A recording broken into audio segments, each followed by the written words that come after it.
And we're good. Okay, never mind. You also have here.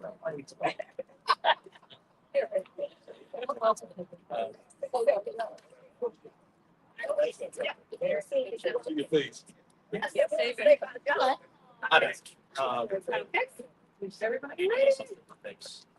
My check 3, 2, 1. Hello, my name is Amanda Fitzpatrick. I am the Communications Director for the North Carolina Democratic Party. Thank you so much for joining us this afternoon, and to everyone who's come out to make a noise. We've got to get people's attention. Personally, I can tell you my husband's a federal worker, so I work with the party because of reasons like this. Right now, he is not getting a paycheck. So like so many people watching the stream, watching live, I understand your pain, but I also understand while we are trying to do something. Right now, I'm going to bring out our fearless leader of the Mecklenburg County Dems, Wesley Harris, to come out and give you a message. Thank you. Thank you so much, Amanda. Thank you for the North Carolina Democratic Party for helping organize this. My name is Wesley Harris. I'm the chair of the Mecklenburg County Democratic Party. I want to thank everybody for coming out today, particularly our elected officials from our state general assembly. We have Representative Julie Greenfield, State Senator Joyce Waddell, Representative Mary Bell, Representative Becky Carney, and Representative Carolyn Logan. And so thank you all so much for supporting. And of course, Congresswoman Alma Adams, who you'll hear from in a second. Thank you all so much for coming out. As y'all know, they're actually heading back to Raleigh next week to do another blatant power grab by the radical Republicans of Raleigh of trying to take a well-earned congressional seat from the people of North Carolina and give it to their party. But we're here because the federal government is shut down. And the federal government is shut down because Republicans would rather shut down the government than deal with the healthcare fix that they actually started. And so while families in Charlotte and across North Carolina face this uncertainty, Republicans are simply unwilling to just make sure that people have access to affordable healthcare that is already in the budget, that has already been in the federal government, and they're choosing to keep the government down the result.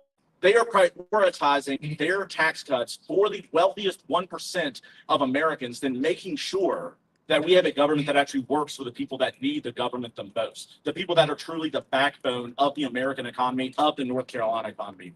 These failed policies are hurting North Carolinians. These same leaders that are championing trade wars, that are raising prices on everyday goods, and then they're trying to take away their healthcare subsidies to make healthcare even more expensive. You cannot blame somebody else for an economic plan that is putting pain on people that you yourself caused.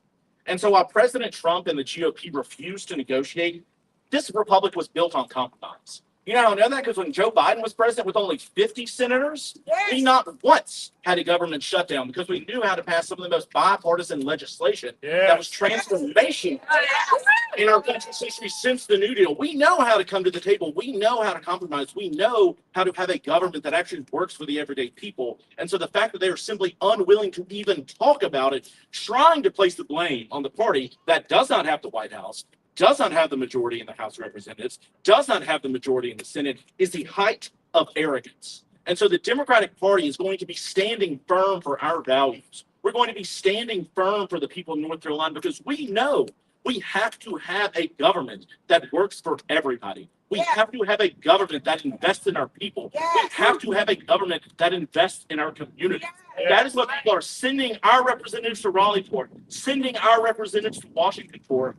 And we are tired of the partisan games. And so we are not going to roll over. We are going to only accept a government that actually works for our people. And so this is a call for action. They've done this before. When Trump he did the exact same thing. He came out there and was like, let's get rid of Obamacare. They knew it wasn't popular. They tried to do it anyway. They failed because even the Republicans knew it was unpopular. And then they suffered at the ballot box. When you have lost Marjorie Taylor Greene, you know for a fact how far away you've gone from the mainstream and how dangerous your rhetoric and how dangerous your policies are. And so regardless of what happens in the next 2 weeks, you will be damn sure that every single voter in North Carolina coming to the polls, not only for our municipal elections that start tomorrow, but for our midterm elections next year, will be damn sure they know which party is going to be fighting for them. And so I'm going to proudly introduce you to one of our true champions who is fighting for the people of North Carolina and Mecklenburg County and Washington, D.C. every single day, Congresswoman Alma Adams. Good afternoon, everybody, and thank you for being here, and welcome to the 12th District and the great Queen City. All So, right. North Carolina Democratic Party Chair Clayton, thank you, and thank you for the party for hosting today. This is the 15th day of the Republican government shutdown. 15 days of harm to North Carolina because Republicans would rather keep the government closed than protect affordable health care for American citizens. That's 15 days that our veterans who serve this country going without their VA benefits and services like career counseling and transition assistance.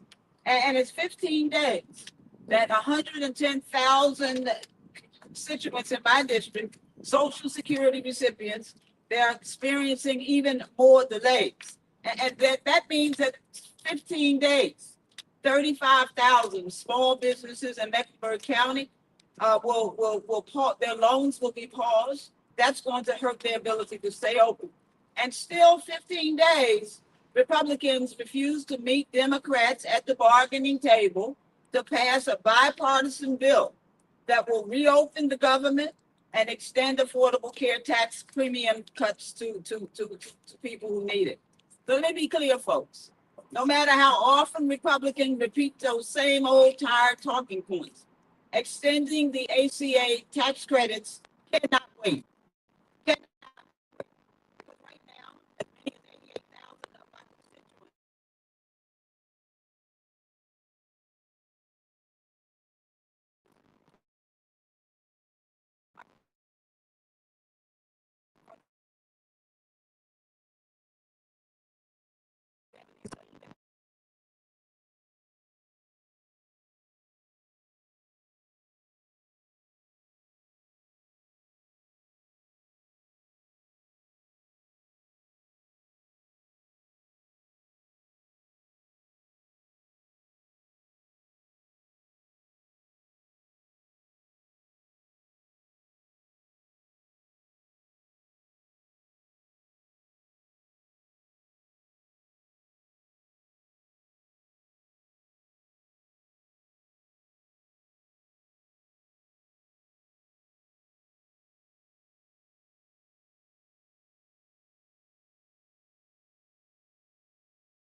most vulnerable families, children, mothers. They have no excuses or no issues keeping American citizens sick and hungry. And so, well, we look at nearly 7,000 federal employees in my district. They're going to go without pay. Speaker Johnson and House Republicans have decided to keep staying on paid vacation and not to come to work. And they ought to feel ashamed about that. But rather than work across the aisle, they've chosen to endanger the livelihood of our federal workers. Our federal employees are not political bargaining chips. And I'm grateful to see organizations like AFL-CIO already filing lawsuits to stop these unprecedented mass firings. And I know that while they fight in court, we're going to be fighting right out here, boots on the ground. Yeah. And so Republicans may have abandoned our federal workers and North Carolinians and the American people, but we will never. And while they refuse to do their jobs, it seems to me like the Republicans in the General Assembly, and I'm thankful for the good Democrat Republicans who are here, that those in the General Assembly, the Republicans, they're taking a page out of the same damn playbook. Because North Carolina still doesn't have a budget. Medicaid is still underfunded. North Carolina teachers and lawmakers are still, law enforcement officers are still not paid what they deserve. So instead of addressing those issues, they are returning to Raleigh next week, as you heard, to shamelessly steal another congressional seat or maybe more for Donald Trump. Shame. Republicans are, they're afraid of losing. So they're cheating, making it so the president, not North Carolina voters, will choose who represents our state in Washington. Republicans are picking their constituents rather than constituents picking them. But let me just remind them, damn it, Republicans, you don't work for Donald Trump. That's right. You work That's for right. the people of North Carolina. People. And you need to tell Donald that you don't get to redraw our democracy just Right. to rig the results. So I want to remind my Republican colleagues that if you don't listen to your constituents now, you'll hear them later at the ballot box. Yeah. This fight is not about lines on a map. It's about lives. It's about schools. It's about jobs. It's about people. It's about justice. Simply put, it's about who gets to decide what North Carolina looks like. It should be the people. The people are politicians, and I say it's the people. The people get to decide. Ladies and gentlemen, that's what democracy looks like. Yeah. There's a simple solution to all of this. Republicans need to start putting people over politics. Like Johnson, it's time for you to get your ass and Republicans back to Washington to work together in good faith with Democrats to craft this bipartisan bill that will serve everyone. It's time for North Carolina Republicans to listen to the needs of their constituents over the rambling tweets that come out of 1600 Pennsylvania Avenue. North Carolina Democrats at all levels of government are putting North Carolina first. So I invite Republicans to join up in doing just that. Thank you all for being here.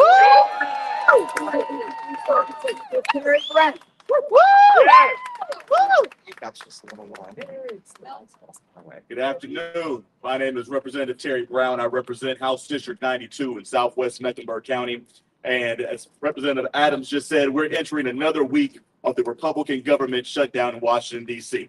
Tomorrow will make this the 5th longest government shutdown in United States history. Let's be clear. This failure falls squarely at the feet of the Republicans, not just in D.C., but in North Carolina as well. Yeah. Republicans control the United States House of Representatives. Republicans control the United States Senate. Republicans control the White House.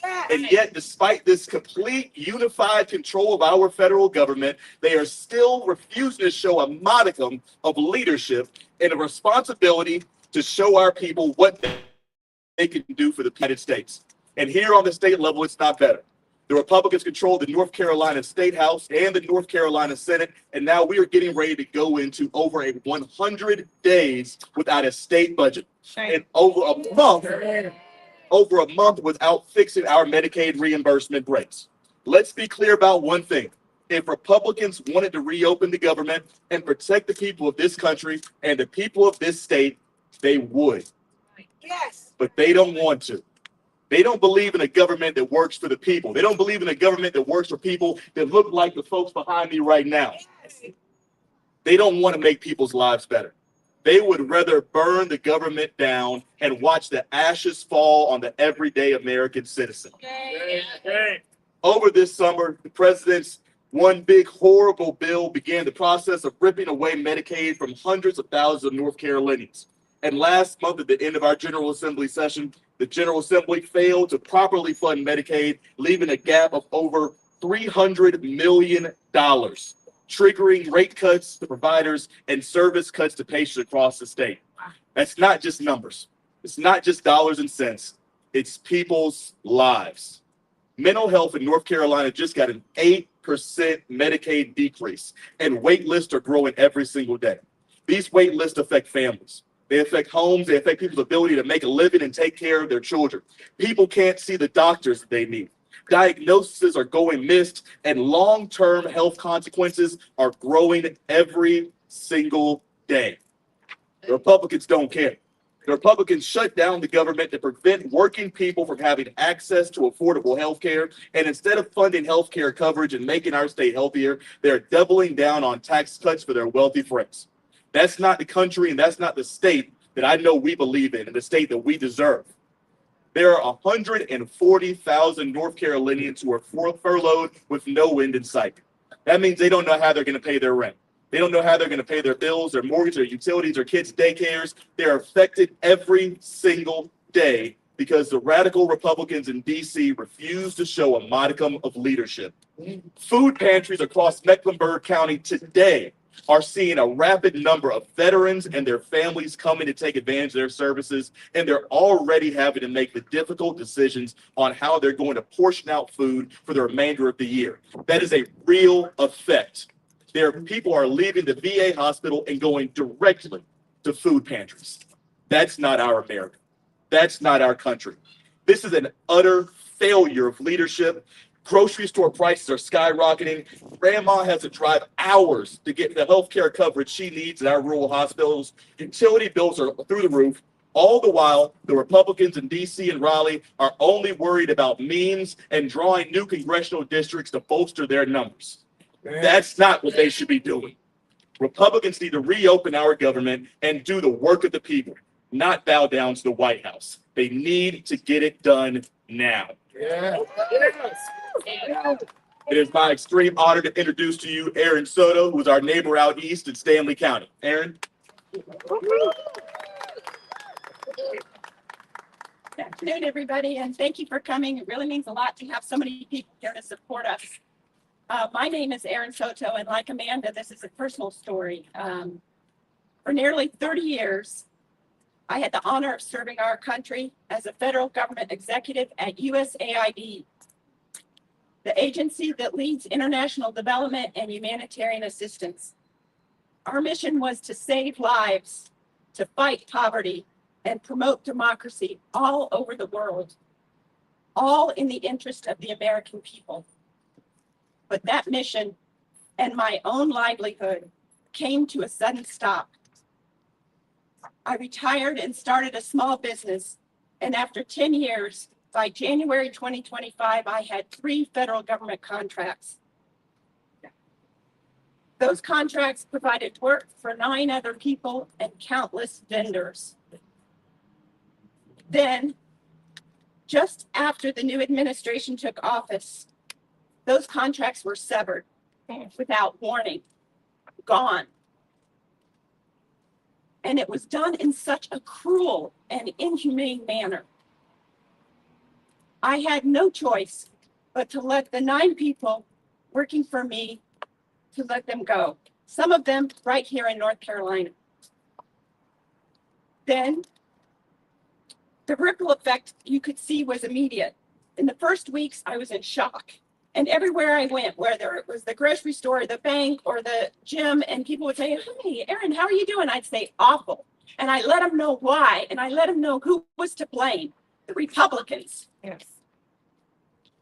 Then I had to cancel my contracts with my local accounting firm, with my bookkeeper, with the tax preparer, with the website host, and a lot of other vendors. Next, I did what any family would do, and hundreds of thousands of families are doing this today. I looked at my budget and I started cutting. I started with subscriptions of newspapers. I went to streaming services. Then I went to insurance, my life insurance, my home insurance, my health insurance, and my auto insurance, reducing the premiums and increasing the deductibles. I looked at my grocery bill. I turned down the heat to save on utility bills, and I skipped a visit to the dentist. You start making choices. People across the country are making choices that no one should have to make, not in America. Right. But here's what they didn't count on. When you take away someone's purpose and their passion and their job, you make them angry. Yes. And you give them time. And I am using my time as the newly elected chair of the Stanley County Democratic Party. Thank you. This shutdown isn't just a headline. These are real people's lives. Yes. They're playing with our lives. It's heartbreaking. It's also an awakening. The American people are waking up to the cruelty, chaos, and corruption of this administration. And we will not stand for it. Right. The Republicans need to rehire federal employees, Yes. pass a budget that preserves health care, Yes. and let them get to work for the American people again. End the shutdown now. Yeah. So my message to Washington is this. You might have thought you were just cutting contracts or shutting down the government, but what you really did is firing up an army of citizens That's right. who believe in public service, Right. who are now going to work to protect and serve our democracy. Yeah. And if you're sitting out there and you're watching this, I want you to know that you are not alone. Yeah. My USAID colleagues, they're experts in democracy, logistics, health, and they are putting their skills to work. They're knocking on doors, making phone calls, writing postcards, giving money, raising money, and stepping up their work in pro-democracy organizations. And yes, they're even running for office themselves. And yes, they've offered to come to Stanley County to help me out.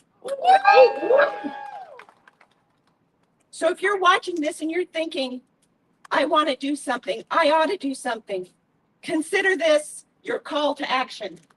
Say the ozone layer. Yeah. Vote. Fuck that folks. Make sure you register to vote, make sure you make a plan to vote, and then execute that plan. Right. Volunteer with your local Democratic Party. Change doesn't happen by itself. Yes, yes. If you want change, and you want to change what's happening in Washington right now, elect leaders like Senator Roy Cooper. Leaders who will represent our interests and protect us and our families. Yes. Thank you. And it's my honor to introduce to you Braxton Winston, the North Carolina AFL-CIO. Good afternoon. Afternoon. My name is Braxton Winston, and I'm the president of the North Carolina AFL-CIO. And look, the constituents I represent, they're Democrats, they're Republicans, they're unaffiliated, and everything in between. So when this shutdown happened, I went to my members. A large part of my membership are federal workers who are represented by unions like AFGE, who are leading the fight against the Trump White House's war on American workers. And I went to them and I asked them, how can I stand up for you? This is a dangerous time for you all. I want to know how I can be the best advocate for you, your families, and your jobs. And the advice that they gave me was clear. Tell the Democrats to stand strong. Tell Congress to get to work, put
care of not only our employees and our government, public servants. They're called public servants for a reason, but also but our entire economy as a whole.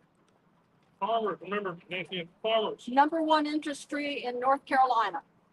They're hit, their markets are gone, fertilizer are up, all the costs are up, and the sales are down, and they're failing. Families with children with disabilities. I'm working with 2 families, just trying to figure out how to get them some funding because they rely on Medicaid and they rely on Medicaid waivers. And so they're very scared.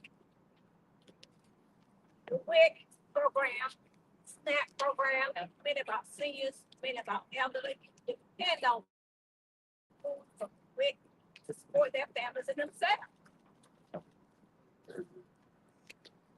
Any other questions? Any other questions?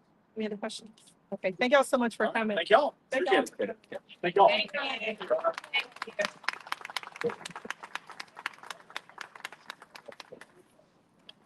Everybody knows.